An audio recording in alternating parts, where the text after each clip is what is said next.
Facebook, Amazon, Netflix, Google. What makes them industry giants? Get ready to take a peek inside and learn their secrets of success. This is Silicon Valley Insider, the show that demystifies the Valley and helps to elevate your business to the next level. Now, your host for Silicon Valley Insider, Keith Koo. Welcome to Silicon Valley Insider. I'm your host, Keith Koo. My special guest today is Steve Cadigan. Steve is the first HR leader of LinkedIn, credited for their crazy great employee culture, and then they got acquired by Microsoft.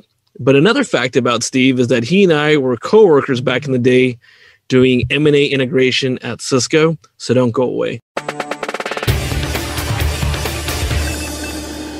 First up in tech news this week, a lot of you have heard about AB5, which was this gig economy bill in California that was meant to protect the gig workers. So companies like Uber and Lyft, forcing those companies to make all of their drivers considered employees versus independent contractors so they could get benefits, etc. That is still being played out in the courts. But the side effect was that many other quote unquote gig economy or independent contractors were completely taken off guard. Folks like freelance journalists, writers, wedding photographers, who then had to bring in florists or other wedding vendors, that whole group was put into a bucket where it pretty much constrained them from being able to work. So as AB5 is still being fought in the courts, as companies like Uber and Lyft are still not sure of where they're going to be, some have threatened to be shut down, there was a new bill quietly introduced. AB 2257 was passed and signed by Governor Newsom, and that really helps out most freelancers that were in those industries. So photographers, writers, actors, actresses, musicians, they are all now able to operate as they did before AB5. And so we'll continue to stay on top of that. An interesting story about how COVID-19 has had to change the pattern of Google's artificial intelligence with Google Maps. So Google spent years and years perfecting data on traffic patterns, and they usually use a blend of, say, 2 to 5 years of historical data. Well, because of COVID-19, they've flipped that model 180 degrees, and now they're looking at the most recent 2 to 4 weeks of data to be more accurate in predicting, say, your drive time or your commute time, because if it used to be a 50-minute commute, maybe now it's only a 30-minute commute. And so we'll continue to see how things get affected with COVID-19 and technology, and that's the tech news of the week.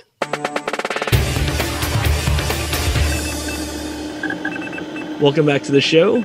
Once again, my special guest today is my good friend, Steve Cadigan.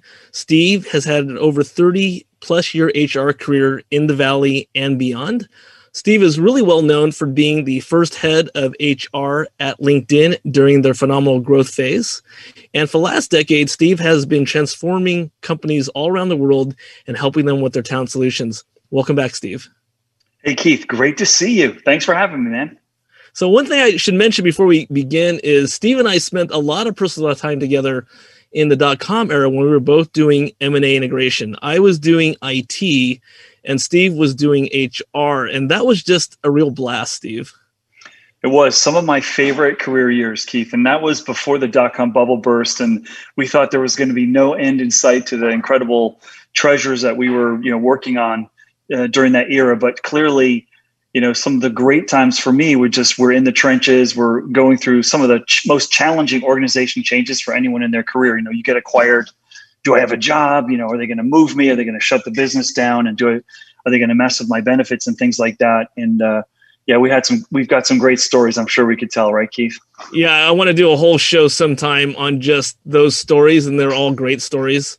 And I know we reminisce a lot on the Cisco Facebook alumni group, but those were a great time, Steve. So thanks to you and the entire HR team and all the other compatriots we had.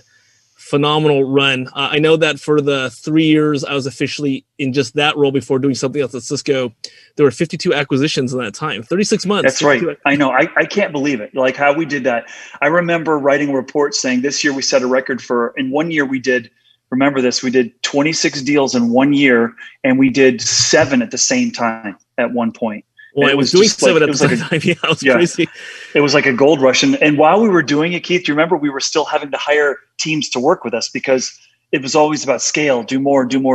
And we couldn't be everywhere. So we had to, while we were learning how to do it, train people on how to do it while we're learning, which was really incredibly challenging.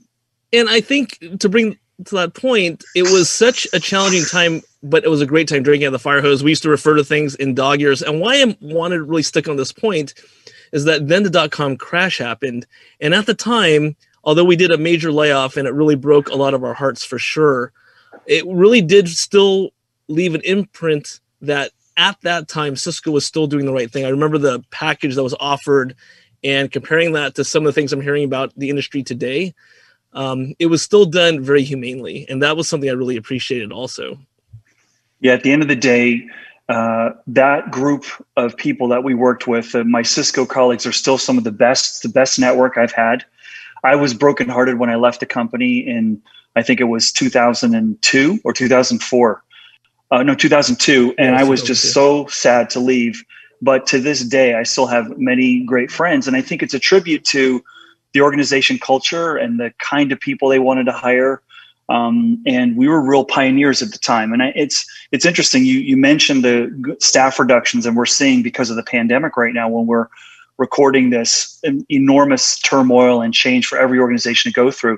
And do you remember what John Chambers, the CEO at the time, said? He said, when we hit that dot-com bubble, he says, we are now going to find out what we're really made of as a company, because we've never faced hard times before. And being on the HR team, Keith, I don't know if you remember this, but we had never done leadership training at Cisco, because we went from nothing to the most valuable company in the world faster than anyone. And we almost hit $1 trillion in the yeah. We were the most valuable company in the world, and we'd never done any leadership training. And so that was pretty interesting, but as a tribute to great people, great products, great team, and we got a lot done. Yeah. So that's great. And that's why I really wanted you to be on the show today, because I think we're going through another massive shift. I think we've had this is the third one since the dot-com era, dot-com 2008 financial crisis, and now we have this one. And in your role, seeing industry and being in the trenches, and now you've been helping companies develop their whole strategy and framework around talent. What are some of the things you're seeing with some of your advice that you could give? Sure. Well, the biggest challenge that I hear from leaders around the world is very similar from one geography to the next. I can't find the people with the skills I need fast enough. And when I do, I can't keep them as long as I want to keep them. And we've got this real incredible shift in the demographics of workers, particularly knowledge workers, and especially technical talent in the United States, where they are not staying in companies very long. And overall in the US right now, the average tenure for any age is 4.8 years. Okay. And it's come down every year that they've been measuring this. But for people between the ages of 25 and 35, the median length of employment in a company today is 2.8 years. And that's just, think about that. If you're built a company with a framework of come here and we want to keep you and retain you, and engagement's really important to us, it's not happening. It's that goal is not being realized for a young generation of workers. And so the question then becomes, well, what's driving that? And the first reaction I hear when I ask CEOs, hey, why are people leaving your company? They just want to pound on the millennials. Like, oh, these short attention span, sugar high, want a promotion tomorrow, even though they just figured out, how to finish their new hire orientation. They already asked me for a promotion. And my answer to that is, I think you're wrong. If we're blaming a generation, and first thing I say to these executives is, those are your children that you raised that are these millennials. That's number one. And number two, you can't tell me that 30, 40, 50 years ago, when you were starting your career, if you had infinite visibility to other choices and job opportunities and all the knowledge of what a great place it is or what a poor place it is to work, you can't tell me you'd still be in the same place 20 years later. It just, the dynamics of choice are different. And so we still haven't reconciled the reality of the fact that the marketplace is more visible and open to employees than ever before, with this notion of companies are like, oh yeah, we still want to keep you as long as possible. And it's not working. And so I've been rewarded as an HR executive my whole life on what's the turnover, keep it low, make sure retain your your top employees. But every HR executive I speak to and every business leader I speak to, when asked, do you think that we're going to be able to keep people longer in the future, or they're going to leave sooner? And the answer is they're going to leave sooner. So the question then becomes, and I think this is the biggest future of work challenge, is, are we going to continue to fight to keep people longer, or are we going to accept that we might not win that war? So let's build a new model akin to, let's say, the consulting industry. I know you've had some experience in the consulting industry. I love the consulting industry as a model for today, in that they've generally built a model that says, come here and then please leave.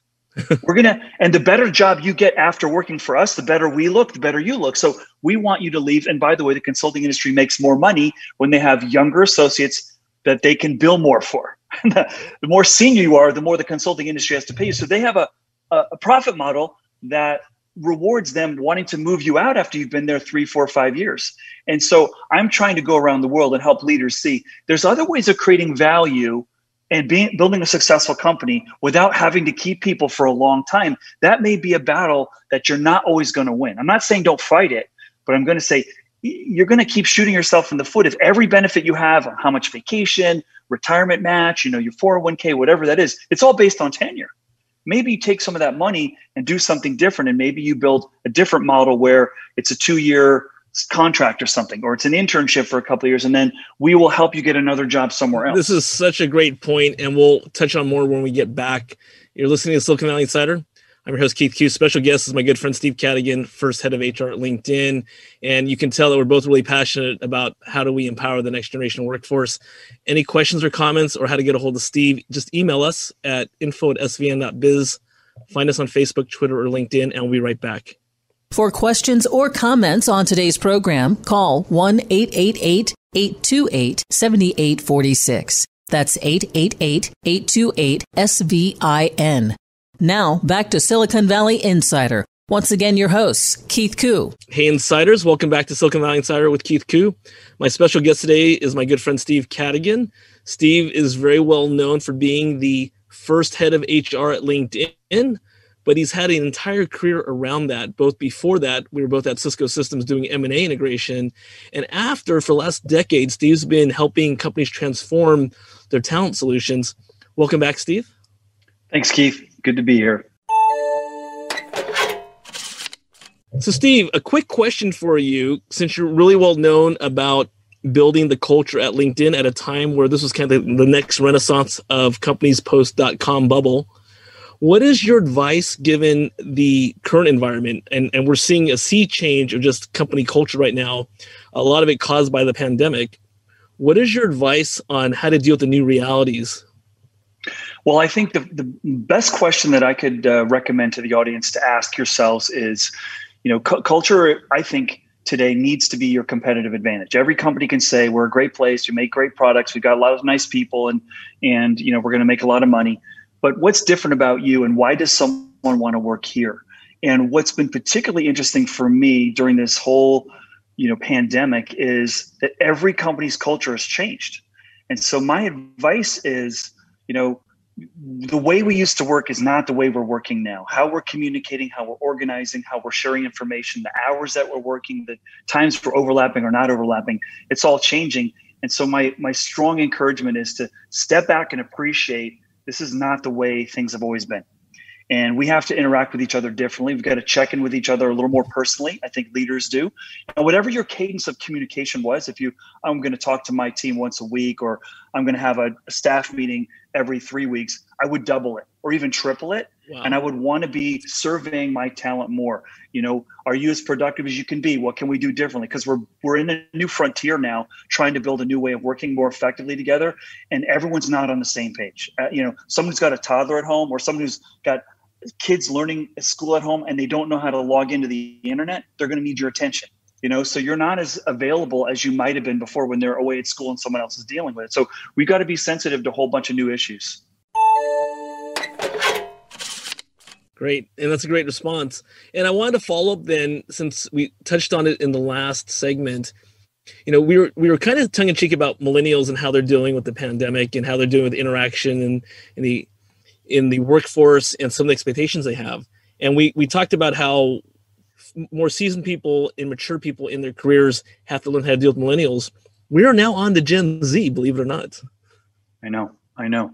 Yeah. And, the first thing when I hear generational categorizations, my skin does crawl a little bit. Like, I don't like being boxed into, well, you're a baby boomer, so you are like this. Like, I'm still the rebellious teenager. Like, no one's like me. I'm so different than everybody. And so I don't like to box everyone into one lump. And I don't think anyone likes that either. But there are definitely, tendencies to be mindful of, which are transcending. Like, let's just take the millennials. A lot of people say these people, short attention span, they want more. Well, I think they're infecting the workforce. I think the workforce wants what they have. Like, I think what people, when they look at millennials with a little bit of angst, it's because they're jealous. They have so much choice and they want a faster career track. Who doesn't want a faster career track? But we weren't given that opportunity. So, when we look at the newer generations that are coming to the workforce, there's a little bit of animosity because we didn't have some of the advantages that they have. But we do have to find harmony. And I do think that COVID presents an opportunity for different generations to present, to deal with something very difficult together. So Keith, you and I are really good friends because we went through some really challenging acquisitions where emotions were really high and tensions are really high. And that bonded us because we had to go through some tough stuff together. Now everyone's having to do that. And my hope is that there's some relationship equity that's built for teams and organizations as they all go through some really tough stuff. And we're getting window into the personal lives of our colleagues and the home decor of our colleagues, unlike ever before, thanks to how we have to work together. And I think long term, I think that's gonna benefit all of us. That's a great point. And I think some of the things we talked about off microphone were some of the innovative ways that companies are addressing how to connect with each other. I've heard stories for myself of doing costume events via video conference and then having themes around those events as well. And then for people who are getting too challenged on video conference, there are things that you were suggesting, like taking a break completely, do phone calls as meetings instead of video meetings so that you lessen the burden of feeling that you always have to be on. That's right. And I think we need to be intentional experimenters right now. One organization that I know tried some online gaming inside their enterprise with their employees, and they found that people were connecting who didn't know each other. They're having fun. Humor is the ultimate depressurizer and de-stressor. And I think we need to find ways to do that. I love the, goofy happy hours or office hours, or everyone, wears a dress, or bring your pet to the Zoom call. One of my friends back in the LinkedIn days, this is before the whole pandemic, but he was getting so tired of email, just like a lot of us are getting tired of Zoom. He sent out an email one day called, "I declare email bankruptcy. I've lost all my emails. And if you sent me something important the last 3 weeks, you can call me." And it was just awesome. So basically, if you send him an email, he's telling you, "I'm not reading it, and send me something." So I think we're close to people declaring Zoom bankruptcy. And I strongly recommend, mix it up, and I think we're going to get tired of the same forums. So use a little bit of phone, use some video when you can. Be thoughtful about what part of the day you want to do that, and then, be mindful of when your Wi-Fi bandwidth is going to be stretched. Like, I'm negotiating with my teenage kids for Wi-Fi bandwidth to do this session with you today, because I'm like, hey, no gaming because daddy's on a really important podcast right now. Yeah, I'm now that we have our first couple of weeks back at school, I'm checking our bandwidth as well, and I know exactly what you're talking about. So, Steve, you have so much wisdom. You've been doing your own consulting for 10 years. You should be wrapping this up in some type of thought leadership thing. Are you working on any projects that you can impart this wisdom to the masses? Yeah, thanks, Keith. A lot of my time the last few years I've been invited to universities, schools, and conferences around the world to share some of the insights. In fact, Cisco had me last year at their Cisco Connect event, and I got to speak to thousands of people around the future of work. And so I grown really weary of having someone come up to me afterward and say, "Hey, where's your book?" And I point to my head saying, "It's right here." And I'm proud to say that 2 weeks ago, I completed my first book on the future of work. And it includes a lot of the concept that we've talked about, which is trying to build a new model that's satisfying for employers and employees. I haven't come up with the final title for it yet. I'm playing around with some pretty provocative ones.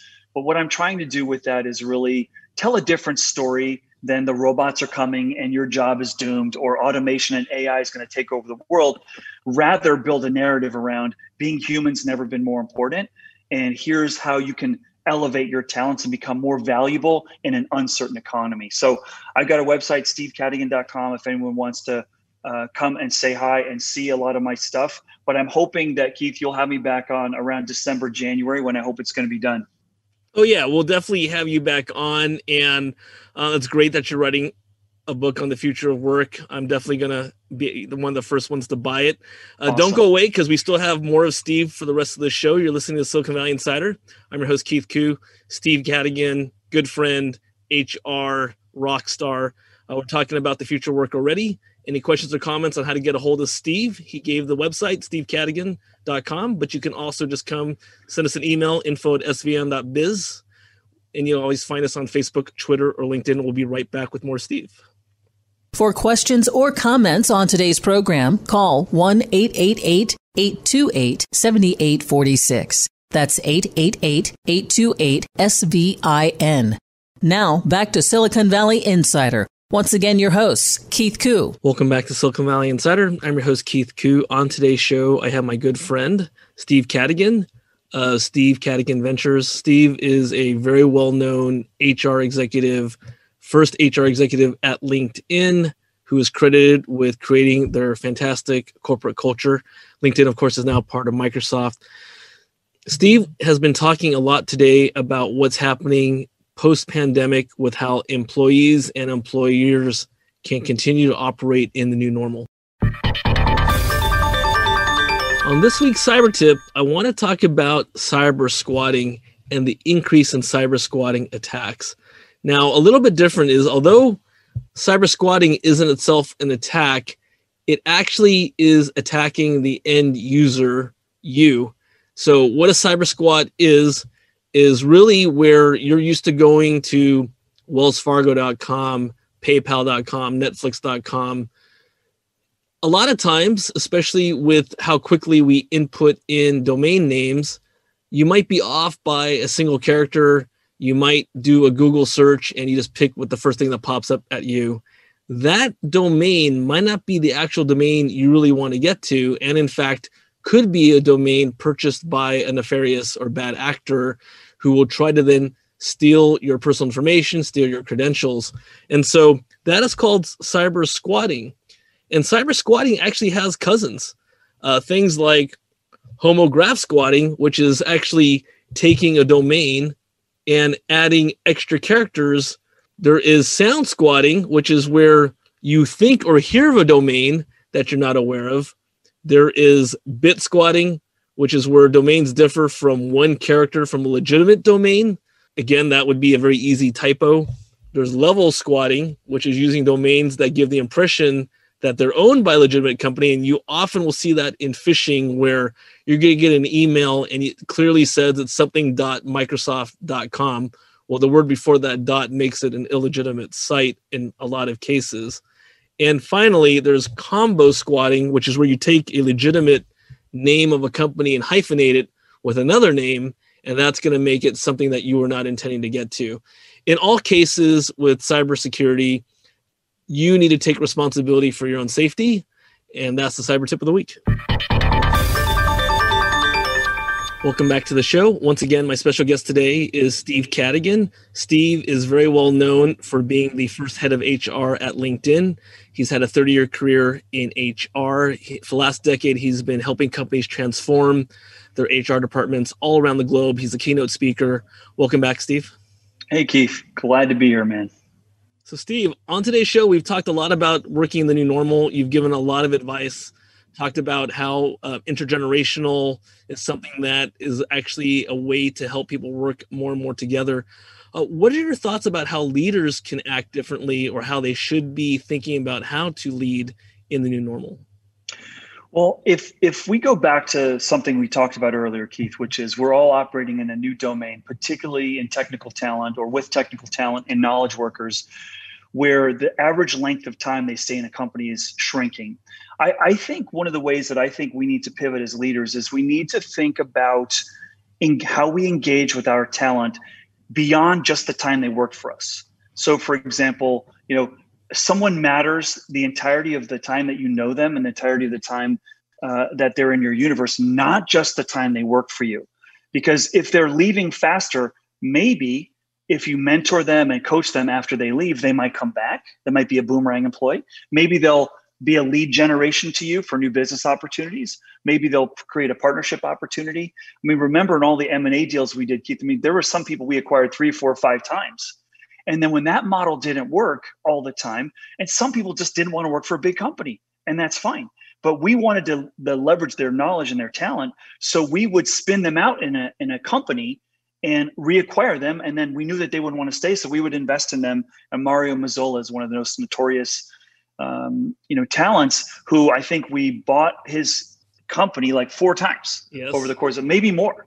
But I think leaders are going to have to pivot a little bit and think differently around just, hey, you matter to me when you're here, to, talent matters to me, whether it's here or it's not here. And if people are here, I know they're going to leave soon. So I need to be nurturing my funnel. So in a more fluid world of work. And the best example I could give you on the pivot is for college basketball fans is look what happened in college basketball the last 20 years. It went from students staying in school 4 years to the best people only staying for a year, in some cases 6 months. And so coaches like Coach K, Mike Krzyzewski at Duke, have got to build a world-class team every year with a new group of people, right. And he's doing it.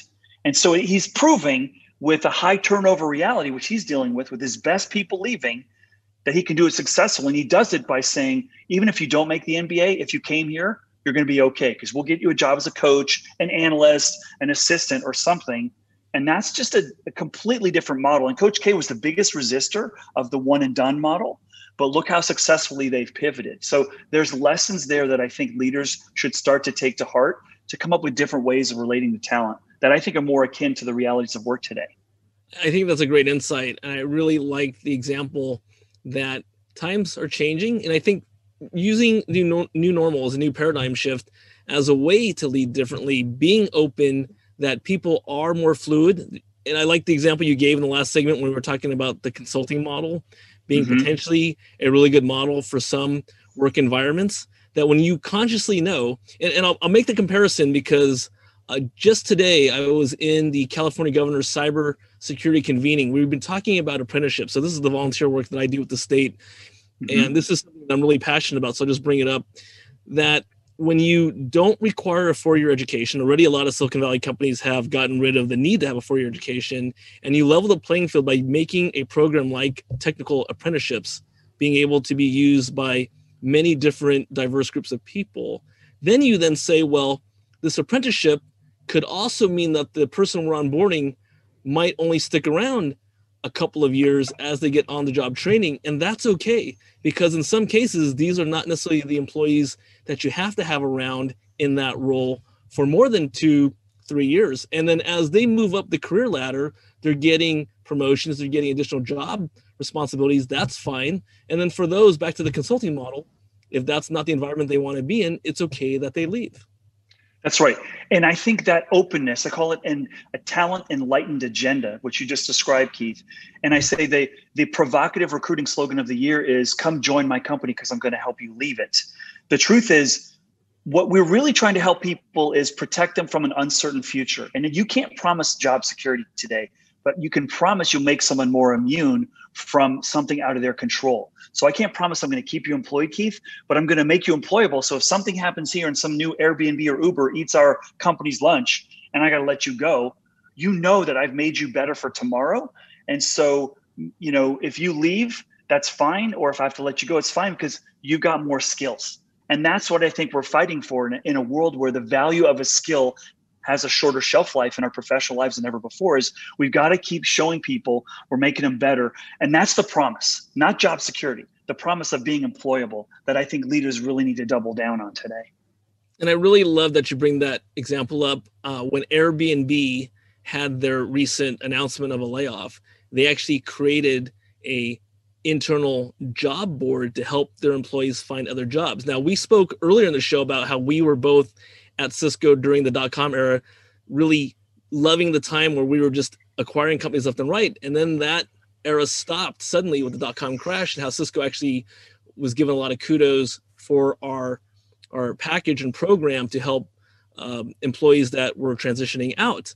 But now we talk about Airbnb, and I remember you and I both made a comment on LinkedIn when we saw the announcement that they went even one step beyond that, which is, hey, we had to lay off our people. These are our best and our brightest, and we're actually actively helping them find jobs outside the company. Yeah, they turned their whole recruiting team into an outplacement team. They turned every employee, and they built a system. It wasn't just here's the resumes. They built a job search system for every employee. So what happened was, this is the beauty of a culture and the power of a culture's competitive advantage.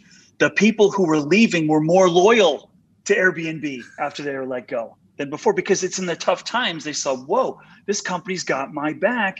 And I understand people are not renting Airbnbs now. Of course they have to let some people go. And I'm bummed that it's me, but man, what a great company. I would come back there in a heartbeat.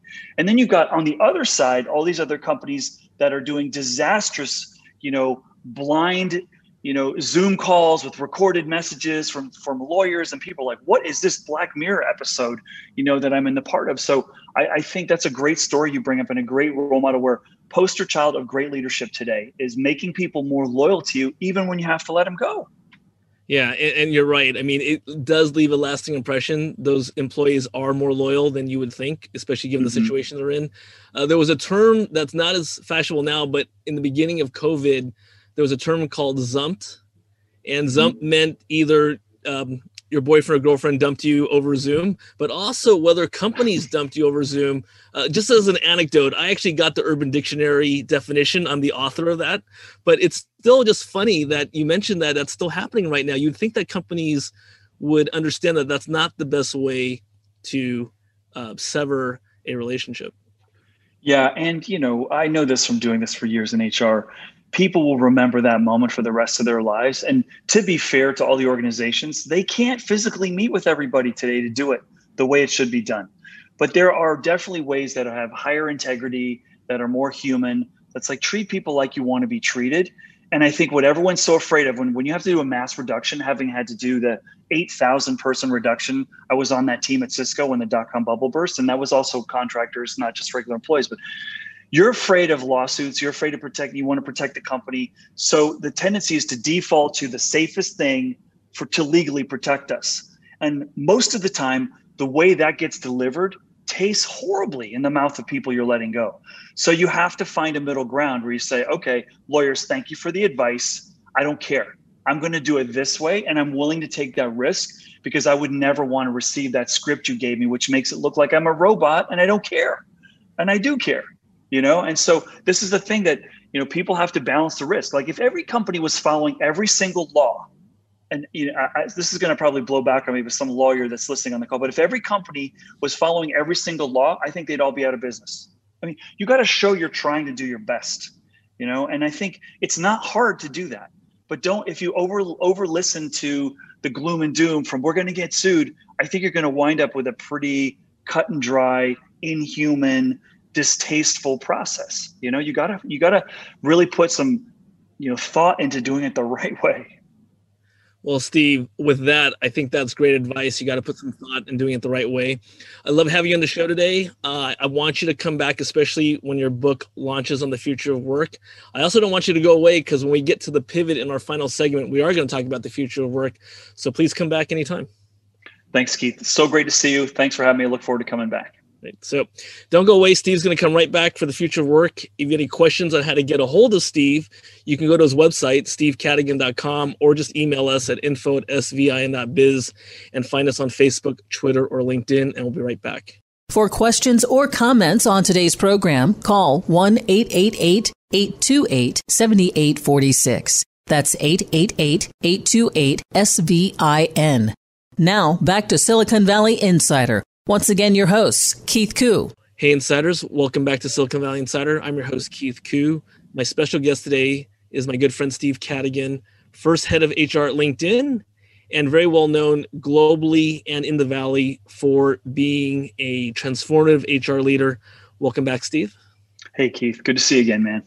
So we covered a lot of ground today, reminiscing about our time at Cisco, your time at LinkedIn, what's going on with the pandemic and the new normal, both for people who are in transition, people who have called the working wounded. So they're actually living day to day in the pandemic and trying to keep their home lives and their work lives together. And in the last segment, we talked about leadership. I know we talked about how you're writing a book on the future of work. I kind of wanted to get a preview of that by you telling us now what your thoughts are on the future of work. Sure. Well, what I've tried to do in this book, and I mentioned a little bit earlier, is try to create a different conversation, a more relevant one for human beings, which is instead of all the gloom and doom around robots taking our jobs, how should we be thinking about our careers differently? And how should we be thinking about building organizations in a model where people aren't staying with us as long as they used to? And so I've broken the book into two parts. The first part is for employees and professionals, and the second part is for organizations. And I tell stories from my work experience and stories from organizations I've worked with and studied and read about to really help try to build a new contract between employers and employees that's really more based around some of these new realities, which we've talked about on the show, that people aren't staying as long. So maybe for organizations, for example, maybe you should have an alumni strategy. Most companies that I've worked for have what I call the Tony Soprano School of HR strategy. You quit, you're dead to me. It doesn't work today. People can go to Glassdoor and talk about how horrible it was to work for you or how great it is. Why wouldn't you take advantage of that? So I'm trying to, help leaders start to rethink, instead of thinking about caring about someone just when they work for you, caring about them for the entirety of their career. Let's play for the long game, because it's an unpredictable game and it's more authentic if we're talking about you and your career rather than you just when you're working for me. And so I'm trying to, in both parts, help each party learn more about things so that we can get out of this, it's just the millennials that are a problem. Let's get beyond that conversation, because it's not the right one. And it's, wow, millennials have more choice than ever before. What does that mean for us? Should we create maybe more choice for them to move around faster in our company? And if we do, maybe they'll stay longer. That kind of conversation, rather than we need to lock them down and, give them stock, so much stock, but have it vest out 3 years so that they can't leave. That's the prisoner Tony Soprano School of HR. It doesn't work today. So I'm really, I know that my book probably has a shelf life of about 1.5 years or 2 years, and then I'm going to need to redo it because it's just changing that fast. Yeah. And Keith, I woke up in the middle of coronavirus, having put the last year of my life behind this book, and I was in a cold sweat going, oh no, what if my book isn't relevant in a post-COVID world, And fortunately, I quickly realized after, reading it again and again, no, this book is even more valuable today because we just hit the fast forward button. It's about being agile. It's about, as I said earlier, the future of work really is about the future of learning, which is really interesting. And the companies that are going to thrive in the future are the ones that can change faster than their competitors. Now, Jeff Weiner used to always say this at LinkedIn. Hey, yeah, we got a great strategy, but we're going to win based on how quickly we move when something shifts in the marketplace. And so what I'm trying to encourage organizations to understand is, in a high fluid world of work where people are leaving faster, what you're also getting is new ideas, people with new ways of solving problems, lots of new energy and new insight. And if you take a look at some of the highest value technology companies today, let's take Oracle, Uber, Snap, Twitter, Facebook, LinkedIn, and Apple. Do you know what the median tenure is in those companies? 2 years. Wow. So there's something good's going on there in a high fluid environment that maybe we should look at more closely and tap.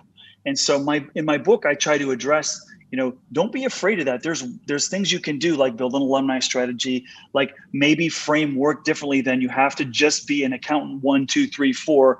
Maybe you're an accountant 1 and you're a project manager 2 over on this team, and then you go work for the public relations group. Like those kinds of new experiences that give people more strength so they're more valuable tomorrow. So that's where I'm hoping to go, to elevate the conversation, something more meaningful around that than just the robots are coming, quick run and get in the fetal position and get your antidepressant medication ready, So Steve, I think that's great advice. I really enjoyed that you're tying it into that companies have this Tony Soprano mentality. I mean, you've been in it, I've been in, I've had a whole story that I'll talk about some other time about my first experience doing M&A when Wells Fargo did a hostile takeover of First Interstate Bank. And that was my very first experience acquiring a company, and it did not go well, but there's a punchline that I'll save for another day. Thanks again for being here. I'm going to want to have you back on, especially to talk about one of your book launches. So I look forward to having you back. Thanks, Keith. Always great to talk to you. It's been a great chance for us to catch up a little bit, and I look forward to seeing you again. And if you want to connect personally with Steve, go to his website, stevecadigan.com. You can always email us, info@svn.biz, and you can find us on Facebook, Twitter, or LinkedIn. And we will see you next week. You've been listening to Silicon Valley Insider with Keith Koo. For questions or comments on today's program, or to schedule a complimentary consultation with